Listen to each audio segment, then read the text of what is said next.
என்னுடைய நண்பர் ஒருத்தரு, அவருடைய பூர்வீக சொத்து ஒண்ணு இருந்தது. அத வேற ஒருத்தருக்கு விக்கணும்னு நினைக்கிறாரு. ஆனா அந்த அந்த அது அது விக்கவே முடியல. சரி அத வச்சுக்கலாம்னு பார்த்தாலும் நெறைய பிரச்சனைகள் இருந்துகிட்டே இருக்குது. ஆ அந்த மாரி ஒரு ஆஸ்ட்ராலஜர்ட்ட போய் கேட்கும்போது, இல்ல நீங்க அத குடுத்துருங்கன்னு சொல்றாங்க. அத விக்கவே முடியல. இன்னொருத்தவங்களுக்கு பார்த்தீங்கன்னா, அத வாங்க முடியல. ஏன் இந்த சூழல் இருந்துகிட்டே இருக்கு? காரணம் வருவாங்க. வராங்களா அவங்க வீட்டுக்கு அந்த சொத்துக்கு பார்க்குற வராங்களா? வராங்க. வராங்க. வருவாங்க. சில பேர் என்ன பண்ணுவாங்க தெரியுமா? சொத்து வாங்குறேன்னு சொல்லுவாங்க. வீடோ, இல்ல இடமோ வாங்குறேன்னு சொல்லுவாங்க. வருவாங்க, பார்ப்பாங்க.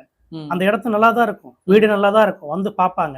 பார்த்துட்டு சரின்னு சொல்லுவாங்க. நாளைக்கு வெள்ளிக்கிழமை வரேன், சனிக்கிழமை வரேன், வந்து உங்களுக்கு அட்வான்ஸ் குடுக்குறேன், வாங்கிலாம் சொல்லுவாங்க. ஆனா இன்னைக்கு போயிட்டு படுப்பாங்கல்ல அவங்க.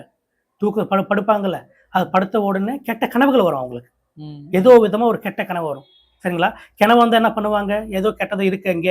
நான் நாளைக்கு வாங்கலாம்னு நெனச்சோம். இன்னைக்கு இப்படி வந்திருக்கு. சரி. அவங்க வீட்ல இருக்கவங்க பெரியவங்க சொன்னா, அது வேண்டாப்பான்னு சொல்லுவாங்க. சரிங்களா? அந்த இடத்துல கூட அந்த வீட்லயோ, இடத்துலயோ கூட சில பூஜைகள் பண்ணி வச்சிருப்பாங்க. ம். ம். சில மந்திரங்கள தோண்டிட்டு, சில பூஜைகள் பண்ணிட்டு, சில பொருள வைப்பாங்க. சரிங்களா? அதனால கூட அந்த இடம் கூட விக்காம இருக்கும்.